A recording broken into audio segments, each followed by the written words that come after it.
चलो अब आ जाते हैं नेक्स्ट एक्सरसाइज पे, जो कि है वेरी इंपॉर्टेंट क्वेश्चन, बहुत इंपॉर्टेंट एक्सरसाइज है। हम तो चार लिखवा लो। हाँ 4.5। इसका थोड़ा सा तुम लोग समझो मैकेनिज्म पहले। इसमें कंसिस्टेंट पूछा है और इनकंसिस्टेंट। कोई ये देखो सिस्टम दिया गया है, सिस्टम ऑफ इक्वेशन दिया गया है। क्या दिया गया है? System of. अच्छा ये एक्सरसाइज किस लिए जानते हो? ये इसलिए है कि ये अगर हम बोले सही तरीके से अच्छे से तो ये एप्लीकेशन है, एप्लीकेशन के बारे में बताता है। कौन किसका एप्लीकेशन? डिटर्मिनेंट और मैट्रिक्स का, यानी जो मैट्रिक्स और डिटर्मिनेंट है ये किस लिए यूज होते हैं उसका एप्लीकेशन इस एक्सरसाइज में बताया गया। समझ में आ रहा है? तो सिस्टम ऑफ इक्वेशन दिया गया इसमें, यानी समीकरण निकाय ना भाई, समीकरण का निकाय, निकाय का समीकरण होना चाहिए। कोई निकाय है उसका समीकरण। हिंदी में थोड़ा सा सही नहीं है। ये दिया गया है, ये जो एक्सरसाइज है मेरी बात समझना ध्यान से, किस लिए है? ये डिटर्मिनेंट और मैट्रिक्स के एप्लीकेशन के लिए। किसके लिए एप्लीकेशन? मतलब ये डिटर्मिनेंट और मैट्रिक्स यूज किस लिए होता है यहाँ पे? जो अब तुम लोग सोच रहे हो कि मैट्रिक्स इस फॉर्म में कभी जिंदगी में हो सकता है, मतलब मैट्रिक्स इस फॉर्म में कभी हो सकता है, तो इसमें जो इक्वेशन दिया गया देखो ये किस फॉर्म में है? AX = B के फॉर्म में है। यानी कोई मैट्रिक्स देखो जो इक्वेशन कैसे दिया गया है, यहाँ मान लेते हैं A1X + B1Y + C1Z, A2X + B2Y + C2Z = मान लेते हैं D1 = मान लेते हैं D2, और A3X + B3Y + C3Z = मान लेते हैं D3। तो यहाँ पे जो A1 A2 A1 B1 C1 है ये मैट्रिक्स के एलिमेंट है। A1 B1 C1, A2 B2 C2, A3 B3 C3। Sir क्यों दर्द हो रहा है? या तो नींद नहीं पूरी है। और इसमें x y की वैल्यू क्या है? x y z। बात समझ में आए ना? और ये जो वैल्यू आई है हमारी, इसको मानते हैं, ये जो हमारा राइट साइड में तो उसको बोलते हैं, ये कंसीडर करें तो कोई मैट्रिक्स भी क्या है? D1 D2 D3। कहने मतलब ये हमारा A है और ये क्या है? अरे भाई इसमें मल्टीप्लाई करके तो ये आया है, मल्टीप्लाई करोगे तो यही आएगा ना। तो AX लिख सकते हैं, इसको अगर भी माने तो AX = क्या? B के फॉर्म में है। ये दिख रहा है कुछ है ना? अगर यहाँ से पूछ ले, अच्छा यहाँ पे पूछा जाता है कि कंसिस्टेंट है कि इनकंसिस्टेंट है, बता रही हैं, क्लास 10th में पढ़े होगे तुम लोग, linear equation of two variable. Inconsistent वहाँ पे कोई वो दिया जाता था, कोई दो इक्वेशन दिया जाता था, पूछा जाता था। इसको बोलते हैं संगत। क्या बोलते हैं? संगत। और क्या बोलते हैं? असंगत। बताना है कौन सा संगत है कौन सा असंगत है। जो सिस्टम ऑफ इक्वेशन दिया जाएगा उसको बताना है कि संगत है कि क्या है असंगत। अच्छा अब ये हमारा दो संगत मतलब जानते हो, जैसे एक इक्वेशन है पहला। अच्छा जब तुम लोग 10th में पढ़े होगे इक्वेशन ऑफ टू वेरिएबल में, उसमें 3 कंडीशन होती थी। कितनी कंडीशन? 3 कंडीशन। एक तो लाइन हमारा क्या करता था, जैसे दो equation A1X + B1Y + C1 = 0, A2X + B2Y + C2 = 0, ये दो इक्वेशन दिया जाता था। इसमें 3 कंडीशंस होती थी। एक तो इंटरसेक्ट वाली, इंटरसेक्ट करती थी। दूसरा कोइंसिडेंट होती थी, कोइंसिडेंट होती थी। और फोर्थ था पैरेलल, थर्ड होता था पैरेलल होती थी। यानी क्या होता था? प्रतिच्छेद करती थी। दो लाइन कब प्रतिच्छेद करेंगी? दो लाइन कब संपाती होंगी? दो लाइन कब समांतर होंगी? पैरेलल होंगी। तो इसके लिए कंडीशन होता था A1/A2 = B1/B2। तो ये क्या होता था? इंटरसेक्ट करती थी, प्रतिच्छेद करती थी। क्लास 10 का हाँ, तब यहाँ पे जब इंटरसेक्ट करती थी तो इसके एक सोल्यूशन होते थे। कितने सोल्यूशन? एक सोल्यूशन, एक हल होता था। कोइंसिडेंट में क्या होता था? जब क्या हो A1/A2 B1/B2 C1/C2 सब इक्वल हो जाए, सब क्या हो जाए? इक्वल। और A1 A2 या B1 B2 यही सारे वैल्यू होते थे, इनका रेशियो निकालते थे, तब ये संपाती हो जाती थी, मतलब एक लाइन दूसरी लाइन पे। तब इसमें क्या होता था? जब एक लाइन देखो इसमें क्या इंटरसेक्ट में कई एक जगह मिलती है तो एक सोल्यूशन, लेकिन जब एक ही लाइन दूसरे पे आ जाए, जैसे ये मार्कर था इसे दूसरा मार्कर रख दे तो सब जगह टच करता है ना, तो बहुत जगह टच करता है, इसलिए क्या होता था? Many solution. क्या होता था? मैनी सोल्यूशन, बहुत सारे, या इसको बोलते थे अनंत हल। कितने हल? अनंत हल। और थर्ड था जब कोई लाइन हमारी क्या पैरेलल कब होती थी? जब A1 A2 इक्वल हो B1 B2 के, लेकिन इक्वल नहीं हो किसके? C1 C2 है ना, तो एक दूसरे के क्या होती थी? पैरेलल होती थी। अब पैरेलल होने पर कोई सोल्यूशन नहीं होता था, नो सोल्यूशन। अब ध्यान से समझना, इन तीनों में से दो ऐसे कंडीशन थी जो कंसिस्टेंट को दिखाते थे, एक ऐसा था जो इनकंसिस्टेंट को दिखाता था।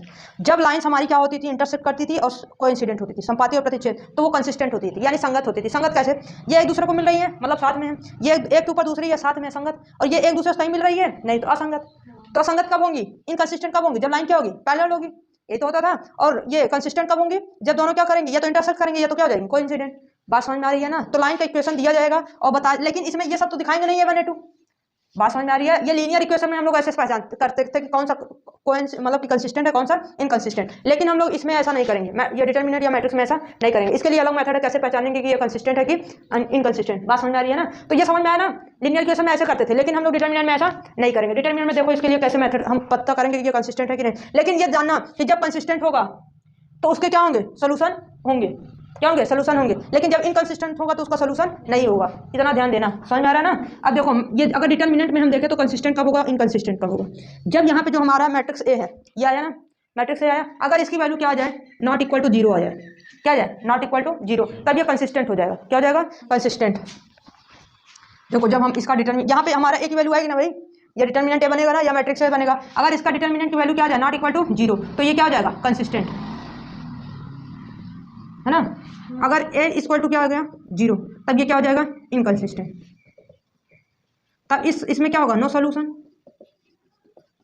इसमें क्या होगा, many solution.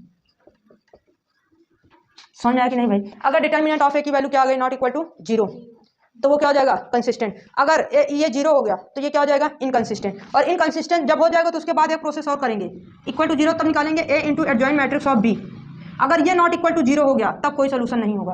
Not equal to zero कहने मतलब जब देखो ये डिटर्मिनेंट ये तो जीरो हो गया, अब इसके बाद का जो इसमें प्रोसेस करेंगे वो निकालेंगे A into adjoint matrix of B.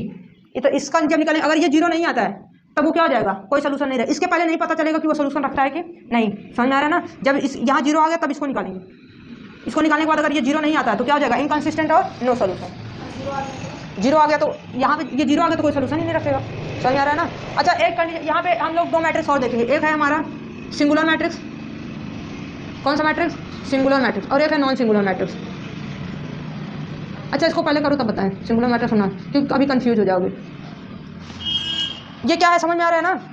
Matrix से ऐसे समझेंगे, जब लीनियर इक्वेशन की बात आएगी तो वहाँ रेशियो निकालते थे। देखो 10th में मैथ पढ़ना कितना जरूरी था, समझ में आ रहा है। जिंदगी में मैथ जरूरी है, लेकिन ये बात सब लोग नहीं समझते। राज तुमको नहीं समझ में आ रहा है क्या भैया, मुझे तो नहीं लग रहा है। चलो क्वेश्चन करेंगे तो और क्लियर हो जाएगा, परेशान ना हो। लोग दीदी को परेशान कर देते हैं।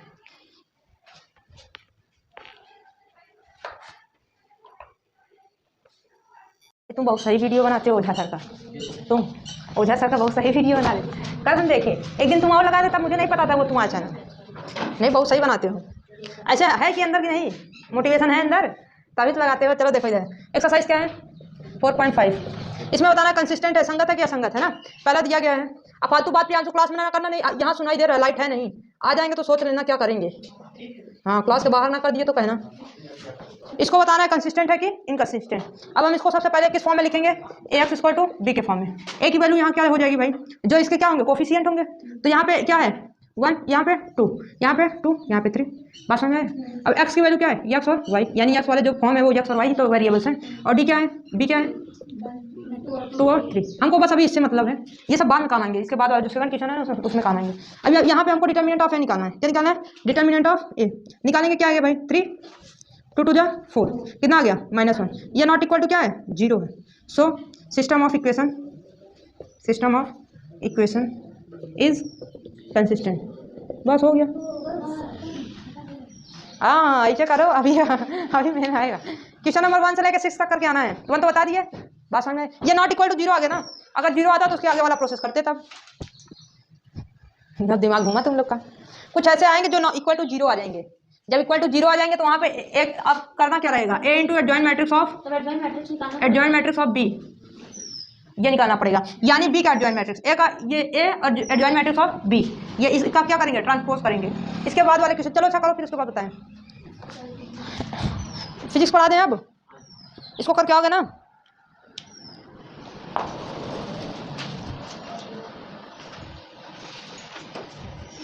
ये एक्सरसाइज कल खत्म हो जाएगी भाई, ये खत्म होने के बाद आ जाएंगे नेक्स्ट चैप्टर पे, कंटिन्यूटी एंड डिफरेंशियबिलिटी। इस महीने में इसको खत्म करना है, समझ में आ रहा है। ये बड़ा चैप्टर था भी ना, डिटरमिनेंट बड़ा था। इसके बाद वाला भी कितने एक्सरसाइज तक है,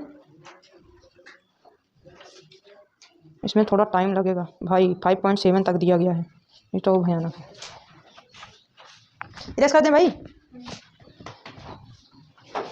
अच्छा ये बताओ ये क्या है, ये कौन से पेड़ से आता है, कहाँ रहते हैं ऐसे लोग, मदार। तो इसको शंकर भगवान के पास रहना चाहिए, पकड़ के ना लड़ाई भी हो जाती थी, कोई दूसरा पकड़ लेता था। इरेज कर दें। चलो आ जाओ फिजिक्स पे। कल क्या ना भाई, बस हमें कहाँ से कहाँ तक करना है, क्वेश्चन नंबर 2 से क्वेश्चन नंबर 5 तक कॉपी में कल देखेंगे, समझ में आ रहा है। और कोशिश ये करो कि जो एक्सरसाइज 4.4 है उसको पूरा एक बार रिवाइज कर लो, समझ में आया, क्योंकि 4.4 क्योंकि सैटरडे को जब टेस्ट होगा सैटरडे टेस्ट केमिस्ट्री पढ़ाने के बाद। तो इंग्लिश भी पढ़ा दिया जाएगा उस दिन, और पहले बुला लिया जाएगा। तो दीदी पहले टेस्ट हुए कर तब केमिस्ट्री पढ़ा। नहीं, तुम लोग का मूड चेंज हो जाता है, थोड़ा सा चेंज हुआ है किसमें, एक्सरसाइज 4 न्यू एनसीईआरटी का है 4.5। देखो इसमें दिया गया था कि इसमें कंसिस्टेंट और इनकंसिस्टेंट बताना है, दिया गया ना, इक्वेशन दिया गया होगा, दिया गया है। देखो इसमें जो पहला क्वेश्चन है वो दिया गया x + 2y = 2। पहला क्वेश्चन बता दिए थे ना, सेकंड वाला और थर्ड वाला बता दे रहे हैं, इसका सेकंड और थर्ड। सेकंड क्या है 2x - y, ये किया तेरा राज, x + y = 4। इसको बताना ये कंसिस्टेंट है कि इनकंसिस्टेंट। सबसे पहले इससे जो बनेगा वो हमारा क्या, जो मैट्रिक्स ए बनेगा। देखो यहाँ पे जो होगा x का कोफिशिएंट और y का कोफिशिएंट, उससे मैट्रिक्स ए बनेगा, क्या बनेगा, मैट्रिक्स है। तो यहाँ क्या है 2, यहाँ क्या है -1, क्या है -1 है ना, और यहाँ क्या है 1 है, इसके पहले क्या है 1, जब कुछ नहीं था तो 1 ही कंसीडर करते हैं ना। और यहाँ पे देखो जो वेरिएबल्स हैं उसको एक्स से दिखाते हैं, किससे दिखाते हैं, यक्स, कैपिटल यक्स से। कौन कौन है वेरिएबल्स, यक्स और वाई। और ये जो इक्वल के दूसरी साइड होता है उसको हम बी कंसीडर करते हैं, क्या कंसीडर करते हैं, बी। कौन कौन से हैं 5 और 4, इतनी वैल्यू पता चल गई ना। जो यहाँ पे यक्स और वाई इन सबका कोफिशिएंट वो मैट्रिक्स है, और जो वेरिएबल्स होंगे वो यक्स की वैल्यू होगी, जो इक्वल के दूसरे साइड होगा वो हमारा क्या होगा, डी। मान लो अगर ये इधर रहता तो इसको इधर ले जाएंगे लीनियर इक्वेशन, बात समझ आ रही ना। अब इसमें क्या बोला गया है कि इसको बताना है कि ये कंसिस्टेंट है कि इनकंसिस्टेंट, यानी ये इक्वेशन क्या है, कंसिस्टेंट है, संगत है कि इनकंसिस्टेंट यानी असंगत है। देखो कंसिस्टेंट कब होता है भाई, जब हम क्या बताएं डिटर्मिनेंट ऑफ ये क्या आ जाए नॉट इक्वल टू 0, ये कंसिस्टेंट होता है। अगर इनकंसिस्टेंट क्या होता है, अगर डिटर्मिनेंट ऑफ इक्वल टू क्या आ जाए 0 तो वो क्या होता है इनकंसिस्टेंट। जब 0 आ जाएगी तो उसके लिए क्या निकालना पड़ता है हमको, adjoint matrix of A × B, ये निकालना पड़ता है। अभी हम इस चीज़ को देख ले रहे हैं, बात समझ में आ रही है। चलो देखो यहाँ पे हम क्या करेंगे, यहाँ पे A है ना मैट्रिक्स है, इसका डिटर्मिनेंट निकालेंगे, डिटर्मिनेंट ऑफ A क्या करेंगे, अब इसका मल्टीप्लाई करो। डिटर्मिनेंट कैसे निकालते हैं, क्रॉस मल्टीप्लाई करके ना, 2 × 2 और यहाँ पे क्या 1 × 1 माइनस, और यहाँ माइनस होता ही क्या हो जाएगा +1, कितना आ गया 3। तो डिटर्मिनेंट ऑफ इक्वल टू ये 0 आया है क्या, नॉट इक्वल टू क्या आया 0, या हम इसको कह सकते हैं is not equal to 0। So system of equation, ये पूरा सिस्टम ऑफ इक्वेशन है, किसी सिस्टम का इक्वेशन दिया गया ना, system of equation is consistent. समझ में आया? जो हमारा क्या दिया गया समीकरण, ये किसी निकाय का समीकरण दिया गया वो क्या है, संगत है, इसलिए समीकरण का निकाय, इसलिए समीकरण का निकाय संगत है, क्या है संगत। समझ में आ रहा है? तो ये हमारा सेकंड क्वेश्चन है। अब हम लगाएंगे क्वेश्चन नंबर 3। आज इतना शांति है, माहौल समझ नहीं आ रहा है, कर लो इसको, करो क्वेश्चन नंबर 3 बनाए। हो गया भैया, रुक जाइए, आ रहे ले जाएंगे क्या घर, अच्छा आने दीजिए भैया को थोड़ा सा, अरे कल नहीं भैया आज जरूरी है, रुक जाइए भैया को आने दीजिए, ले रहे हैं।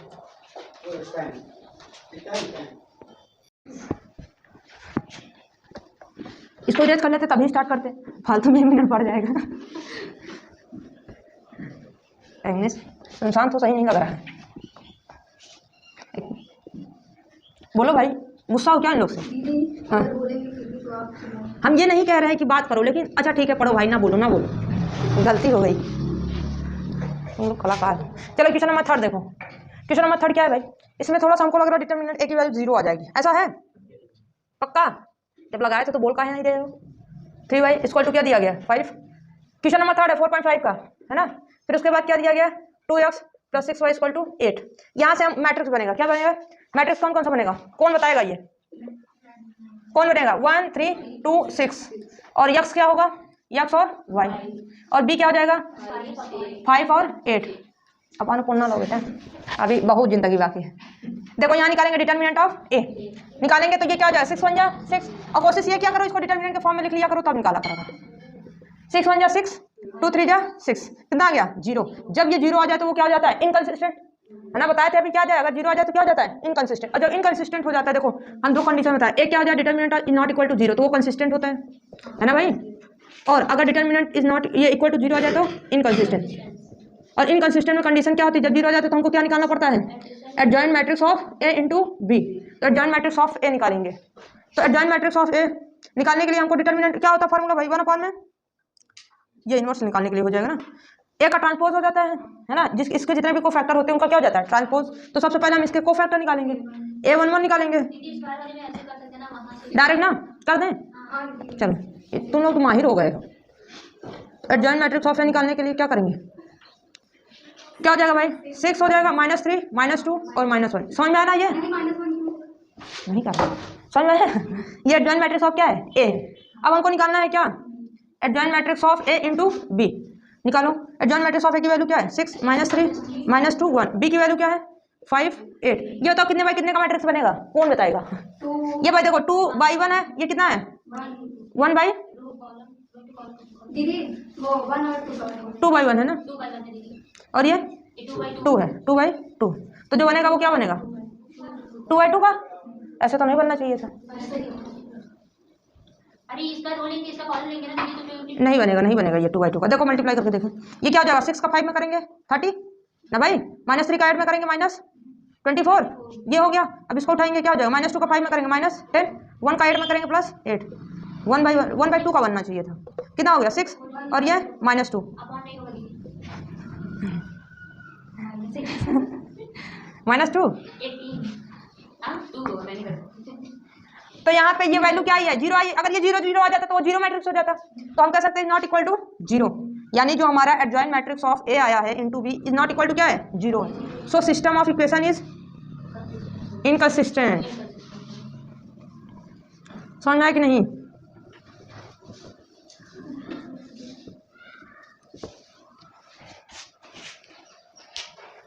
एक दिन मेरे अकाउंट में 46 रुपया था, स्टेटस लगा दिए 3000 आ गया, सब 200 भेज दिए, कहें 46 रुपये।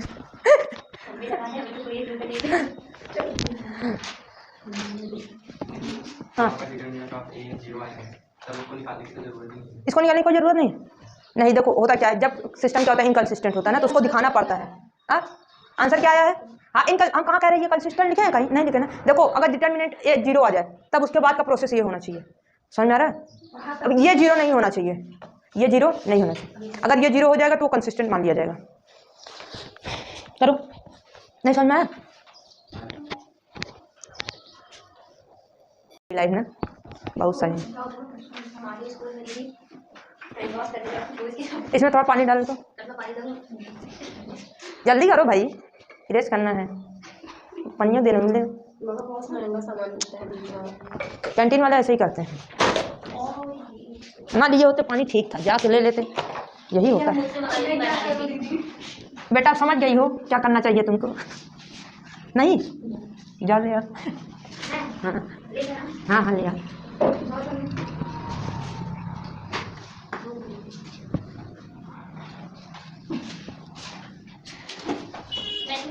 आ जाइए। वो चुन्नी थी, ये लहंगा है। दोनों काम होना चाहिए।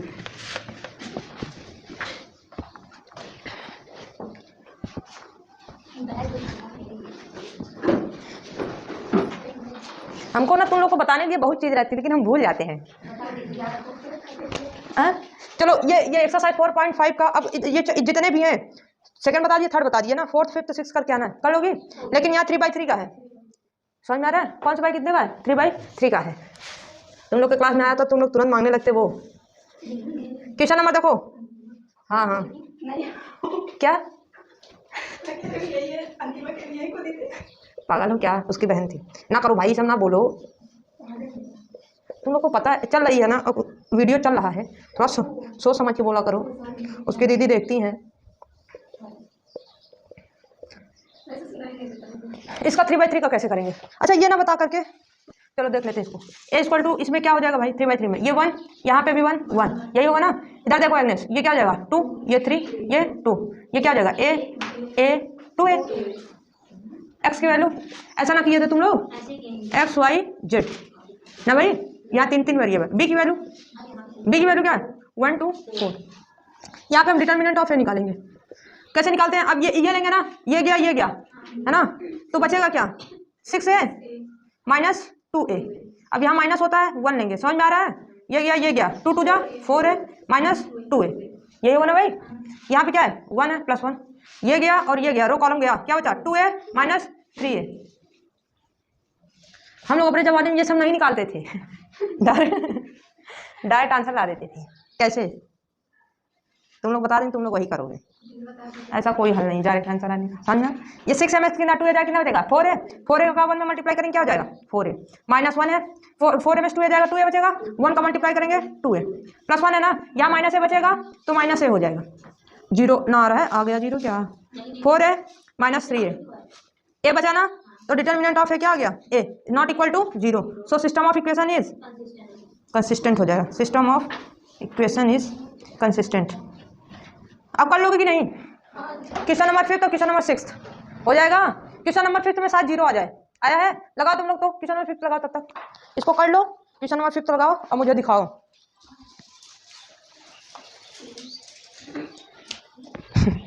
बना काम बिगाड़ते रहते हैं, जब खाली दिमाग रहता है यही सब चलता है। अभी कह दो कोई काम घर का हो, कहीं झोपड़ी उपाड़ी जाए पूरा उखाड़ के फेंक देंगे। ये और नाना दो लोग का बहुत मन लगता है ये सब करने। दोपहर कर रहे बताओ, थोड़ा सा रात हो जाती करते, रात में नहीं कह सकते, शाम को